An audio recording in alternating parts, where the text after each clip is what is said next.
Para nossa sobrevivência, somos portadores de emoções. Saber reconhecê-las, expressá-las, administrá-las em proveito do próprio crescimento, mas nunca negá-las, porque fazem parte do nosso próprio arcabouço existencial. O neurologista Antônio Damasio, em O Mistério da Consciência, nos diz que as emoções são parte dos mecanismos biorreguladores com os quais nascemos equipados, visando a sobrevivência. Por isso que, em diferentes partes do mundo e em diversas culturas, as emoções são tão facilmente reconhecidas. Então nós vemos que a ciência considera como parte dos mecanismos biorreguladores, ou seja, reguladores da vida. As emoções funcionam como um sinal de alerta, de alarme, como uma preparação do corpo para aquilo que os sentidos percebem. E o corpo tem que dar a resposta devida de acordo com a situação que nós vamos vivenciando. Mas também, por isso mesmo, podemos perceber nas diversas culturas as manifestações emocionais presentes. E isso se refere a um estudo feito pelo psicólogo Paul Ekman, que verificou que em diversas partes do mundo as expressões faciais denotavam as emoções, dando mostra que se tratava de algo universal, de uma manifestação universal que fazia parte de todas as nossas ferramentas para o processo evolutivo que seguíamos. E nos diz Joana de Ângeles em Amor, Imbatível Amor, que a emoção pode ser definida como uma reação intensa e breve do organismo a um lance inesperado, a qual se acompanha de um estado afetivo de concentração penosa ou agradável do ponto de vista psicológico. Também pode ser definida como o movimento emergente de um estado de excitamento, de prazer ou dor. Então temos um impulso no nosso organismo. Funciona como uma fagulha que é acesa e que nos aponta determinada direção. Um lance inesperado que traz consequências psicológicas, que faz parte do nosso arcabouço animal, mas cuja psique humana já ressente os seus efeitos. E são justamente esses efeitos que nós temos que tomar cuidado, temos que conhecê-los para saber se os nossos instintos não nos estão levando a decisões ou atitudes exageradas. Saber se as nossas emoções não estão sendo canalizadas de forma destrutiva, porque esse que se torna o problema. O problema não é ter emoções, porque todos as temos. E se temos, faz parte do projeto divino para cada um de nós. Faz parte de uma energia necessária para o nosso processo evolutivo. Mas quando não sabemos direcionar aquilo que nós temos, isso sim se torna destrutivo. Por isso que nós temos que estar atento se as emoções geram sensações no sentido do prazer ou da dor. No reino animal, isso eram os sinalizadores. Gerando estímulos de prazer, o animal seguia em seu encalço. Gerando dor, disso o animal, de certa forma, se afastava. Mas nesse intermédio, nesse meio, o homem atinge a consciência. E isso faz uma diferença incrível em seu processo. Os animais não possuem discernimento, não possuem a razão, mas nós, seres humanos, já a possuímos. Não devemos somente ser direcionados àquilo que causa prazer. E não devemos nos afastar sempre da dor. É lógico, são sinalizadores importantes. Não significa negar as emoções, negar os instintos, negar os impulsos, mas aprender a lidar com elas. Canalizá-las de forma devida para que esses impulsos não sejam algo destrutivo para as nossas vivências. Mas será sempre que nós devemos seguir as nossas tendências emotivas, instintivas? É lógico que temos que estar atento a elas, porque são uma sabedoria que foi sendo construída ao longo de todas as eras. Mas temos que saber dosar, como o tempero que colocamos em uma comida. Se não há tempero, a comida fica sem sabor, não tem o gosto quando a provamos. Se tem um tempero excessivo, ela também não serve para ser provada, mas se está na medida certa, se torna numa grande iguaria. Assim também as emoções. Porque o desafio que temos é dar um passo adiante na evolução. Às vezes aprender a conviver com aquela emoção, com a dor que ela traz, com o prazer que ela traz, mas não nos permitir os excessos. Porque sempre, como já nos advertia o oráculo de Delfos, nada em excesso. Era uma das frases que constavam do oráculo de Delfos. Nada em excesso. Em um animal, por exemplo, a reação a uma determinada situação pode ser correr, imobilizar-se, lutar ferozmente contra o inimigo ou iniciar um comportamento prazeroso. Nos humanos, as reações são essencialmente as mesmas, influenciadas, espera-se, pelo raciocínio e pela sabedoria. Olha como ressalta e nos chama a atenção dessa importante conquista da raça humana, o raciocínio e a sabedoria. Os animais preparam-se para a imobilização, para correr, para lutar ou para fugir. Imaginemos nas eras priscas aqueles animais gigantescos atingindo outros animais menores que tinham que usar das suas artimanhas. A princípio, a emoção os preparava para fugir, quando isso era possível. Bombeava o sangue nas extremidades, nos músculos que precisavam de força e o animal fugia. Ou então paralisava-se. Quantos animais ficam paralisados para sobreviver? Fingem-se de mortos e assim são salvos. Ou então lutar quando não havia jeito. O corpo era preparado para aquele momento.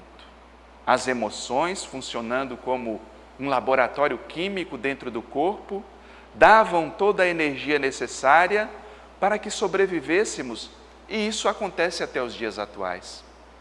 Há poucos dias atrás eu estava atravessando a rua e olhei para os dois lados da rua, esperei o sinal fechar e ia atravessando. Atravessei a primeira parte da rua, olhei para o lado, não vinha carro, quando já ia dando o primeiro passo, um carro pela contramão passa muito próximo a mim.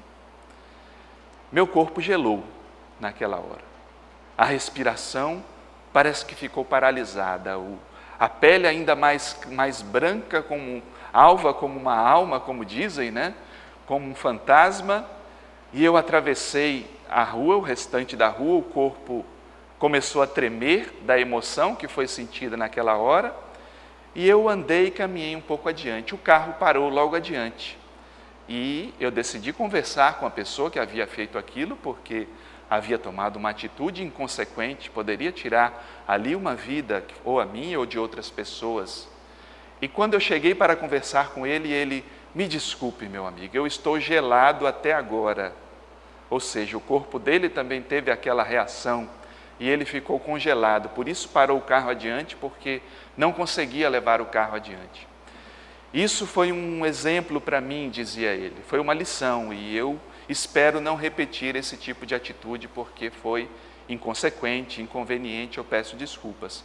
Conversamos um pouco a respeito daquele incidente, que poderia ser um incidente fatal, mas ali eu percebia também como agem as emoções.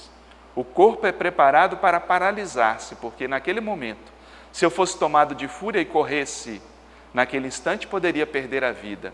Se eu fosse tomado pela raiva depois, poderíamos ter uma briga e o instinto animal levar a consequências destrutivas, danosas, para mim e para o outro.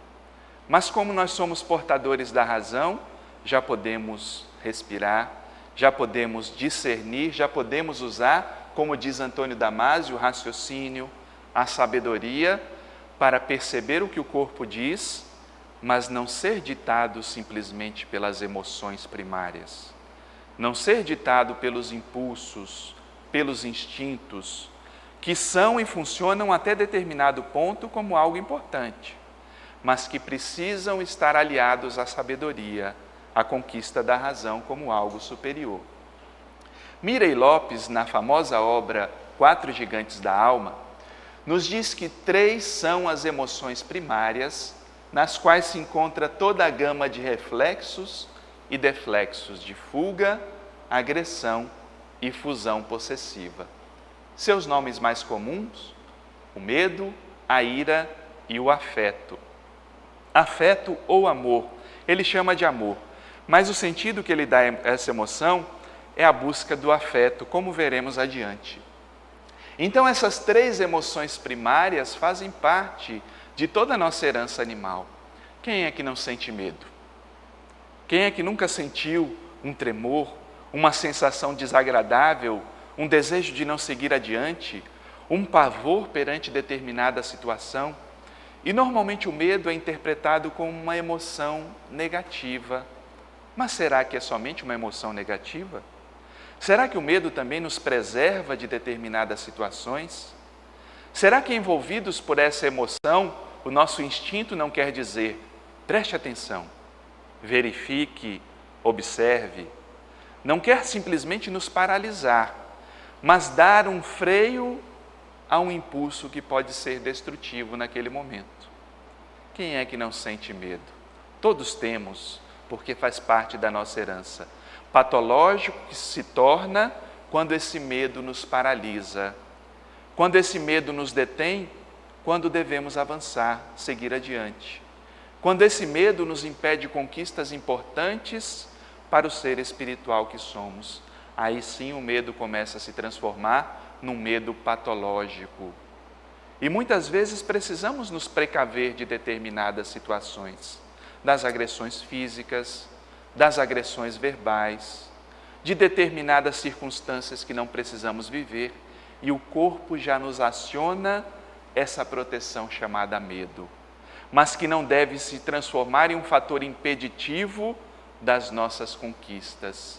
Eu até hoje, passados já algum tempo da atividade doutrinária, muitas vezes chego a determinado lugar, determinado ambiente, e sinto aquela reação inicial como medo a falar no corpo, o tremor, trazendo o medo junto com a ansiedade, como veremos adiante. Isso é um resultado perfeitamente natural. Mas eu já me proponho a não me deter por ele. Falo, bom, o medo pode ficar aí, mas eu vou seguir. Eu tenho uma tarefa a cumprir, eu tenho algo a dizer. E darei sequência ao meu projeto. E isso faz parte do arcabouço emocional, da conquista que vamos racionalizando. Assim também a ira ou raiva. Quem é que não sente raiva? Muitas vezes, nos templos religiosos, as pessoas veem como uma emoção negativa, raiva, mas você, e outros dizem para alguns que tomam uma decisão mais irada, mas você não é espírita? Está com raiva? Sim, estou com raiva. Estou com raiva porque eu sou ser humano e todos os seres humanos são portadores de emoções. E como a raiva é uma emoção muito natural, nós também sentimos raiva. Mas não precisamos mais, como faziam os animais ou os homens e mulheres da caverna, esgoelar os outros, voar na garganta dos outros, matá-los por conta de nossa raiva. Já podemos racionalizá-la, o que não significa negá-la, reconhecê-la, mostrar, indignar-se, mas transformar essa emoção em algo positivo.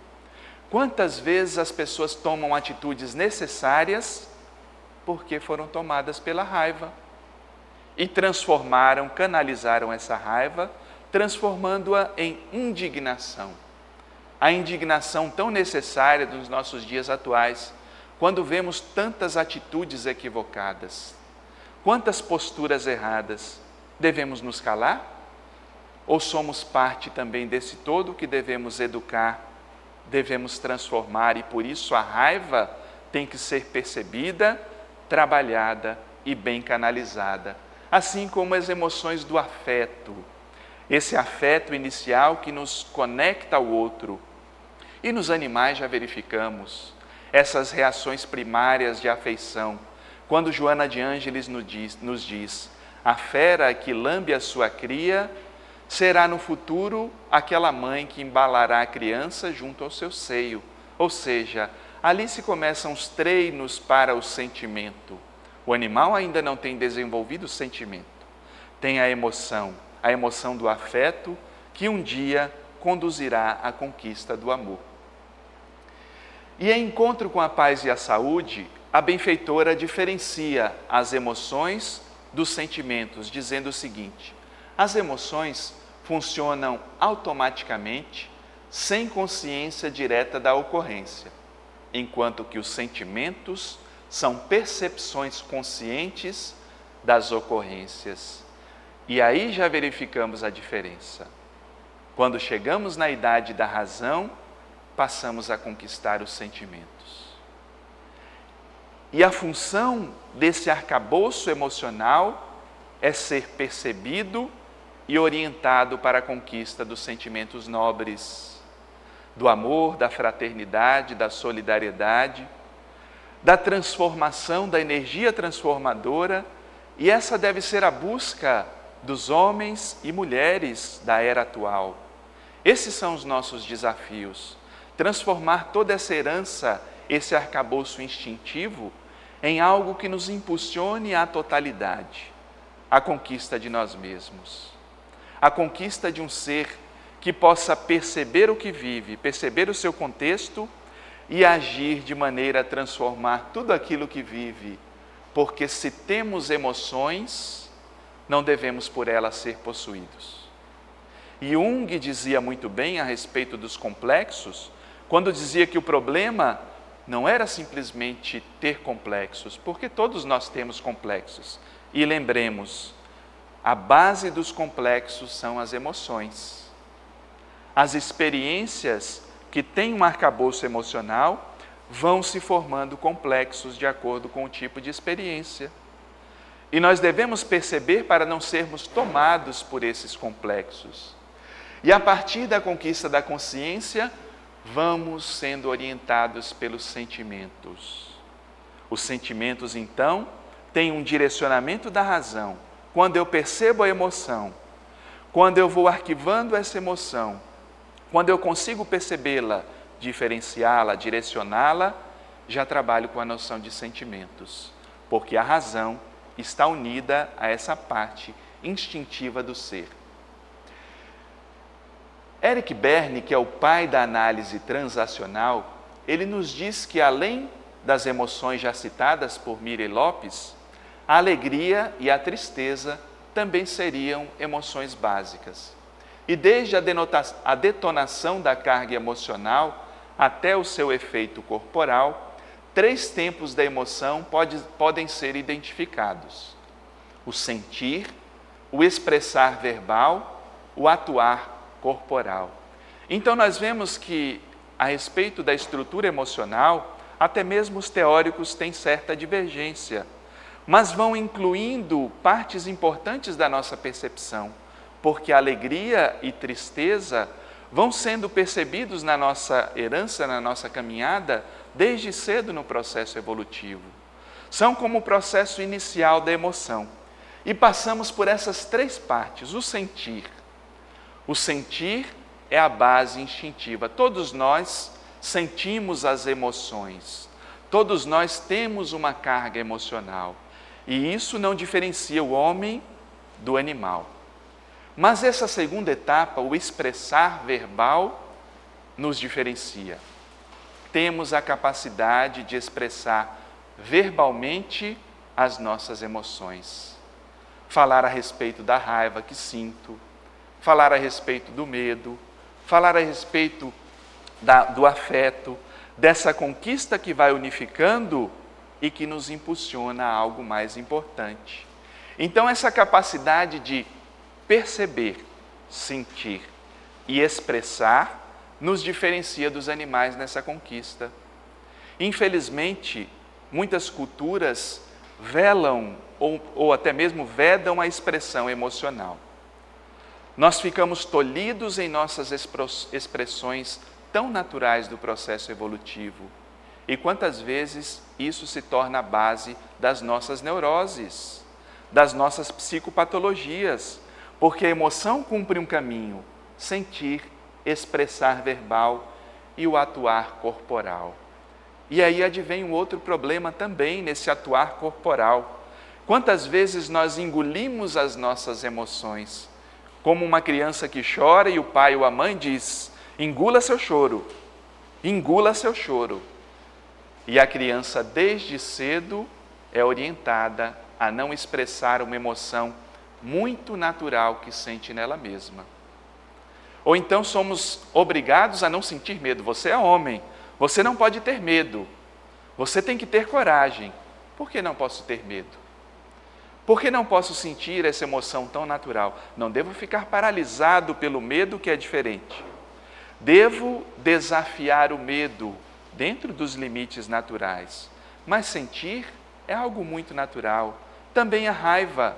Quantas vezes somos tolhidos no meio espírita, no meio religioso? Você não pode sentir raiva. Mas por que eu não posso sentir raiva? Se já se trata algo do meu arcabouço, então esse processo de sentir, expressar e expressar isso no corpo também, o atuar corporal, se transforma em algo saudável. É lógico que nem sempre podemos demonstrar todas as emoções que sentimos, mas o importante é que você não as esconda de você mesmo. Não esconda as suas emoções de você. Às vezes o ambiente não permite uma expressão, mas depois, internamente, faça a sua reflexão.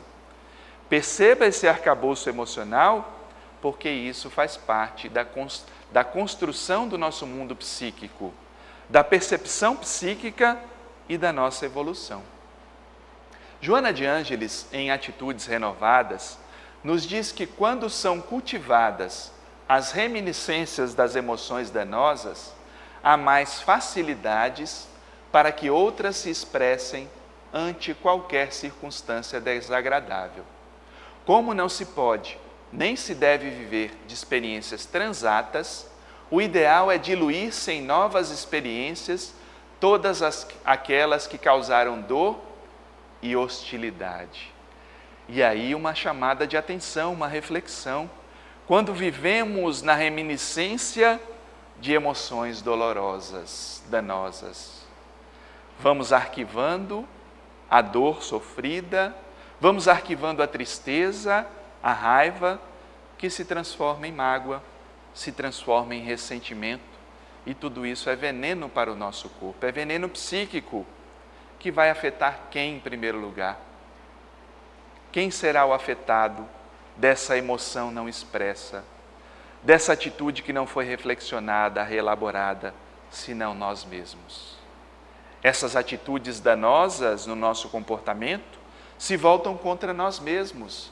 Por isso a revivemos como circunstâncias desagradáveis.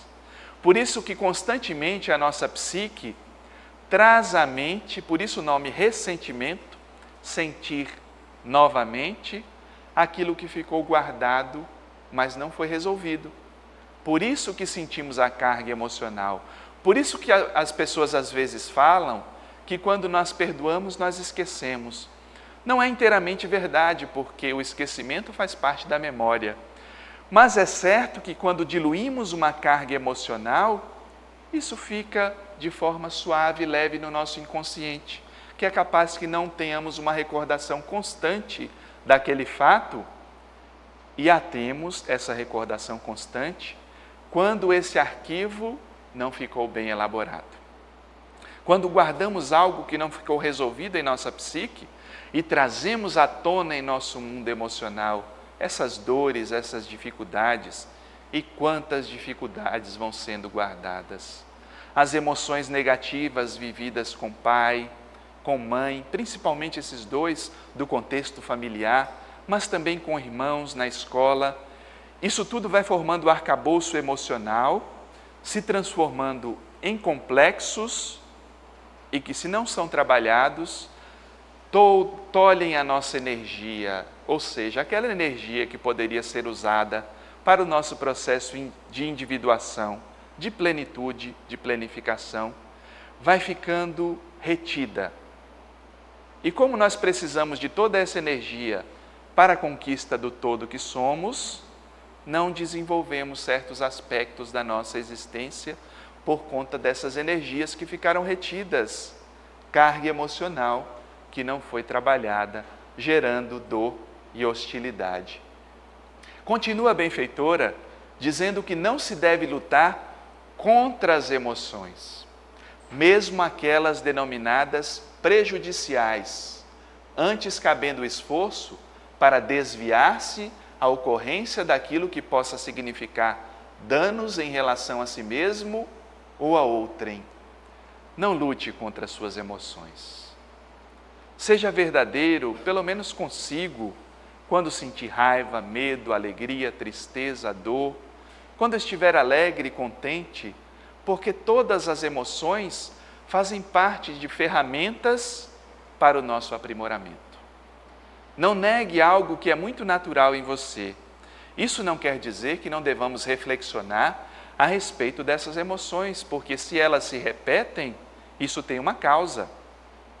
Se elas se repetem, não significa necessariamente que há um risco externo, mas que algo interno também pode estar mal trabalhado. Porque também as emoções, elas são trazidas à tona através do inconsciente. Quem é que não teve um sonho em que viveu determinada situação e que acordou com aquela emoção vivenciada no sonho?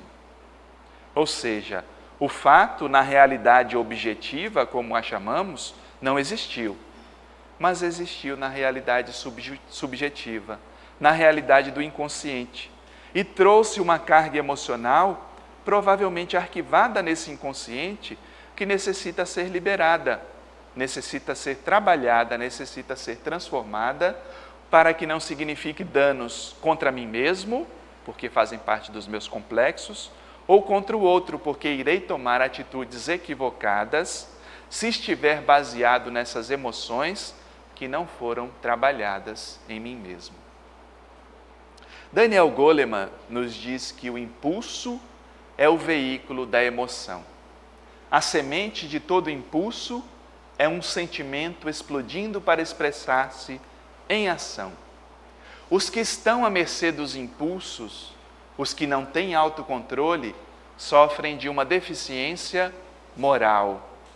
E se há duas posições morais que nossos tempos exigem, são precisamente estas: autocontrole e piedade.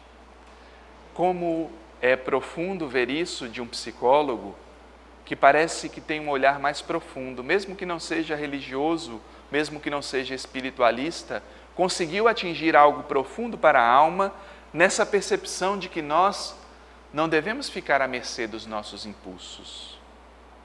E que nesses tempos nos são exigidas duas atitudes: autocontrole. Autocontrole perante toda essa barbárie que vivemos nos dias atuais, nada obstante os grandes avanços que já temos. Quanta violência no mundo! Quantas dores poderiam ser sanadas se tivéssemos tempo para respirar, perceber o nosso impulso emocional, mas não dar vazão àqueles que são destrutivos e direcioná-los de forma positiva.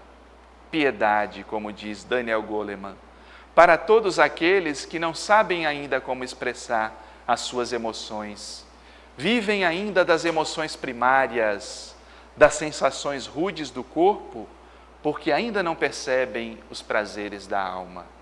Ainda não conquistaram esse algo importante para o psiquismo. Mas se nós já podemos, talvez não conquistar como um todo, mas antever esse processo, direcionar-nos para esta conquista, que tenhamos piedade e, além disso, sejamos e atuemos como educadores, sempre que possível.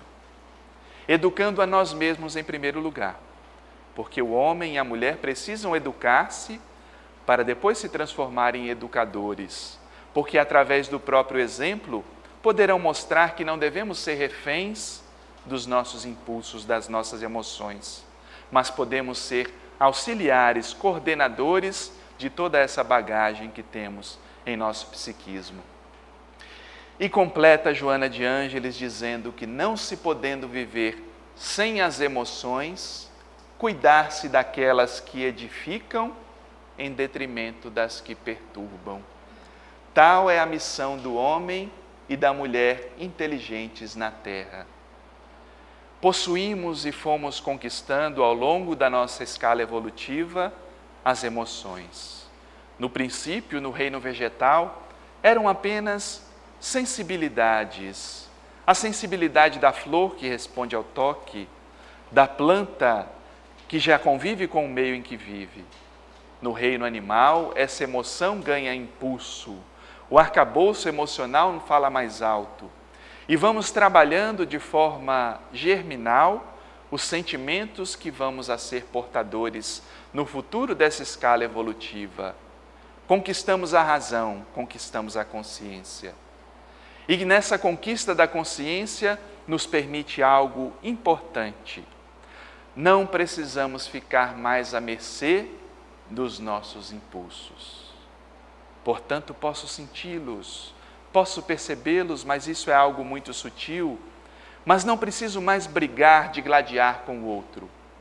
Não preciso mais ser refém dessas sensações rudes do corpo, porque além dos prazeres do corpo, existem os prazeres da alma. Esses sim nós devemos alimentar nesses dias tão cheios de desafio. Nesses dias em que, nada obstante os avanços da tecnologia, a mídia ainda vive das emoções rudes do ser humano e ainda nos alimentamos da raiva, do ódio. Basta ver o que é vendido por esta mídia e verificar que tipo de emoção ela alimenta nas pessoas. Mas eu tenho consciência e não preciso mais estar refém disso. Se aquilo que me trazem não me serve, eu não preciso aceitar. Se é um canal de televisão, às vezes nos esquecemos que nós podemos mudá-lo. E aí muitos dizem, mas nenhum tem programação boa.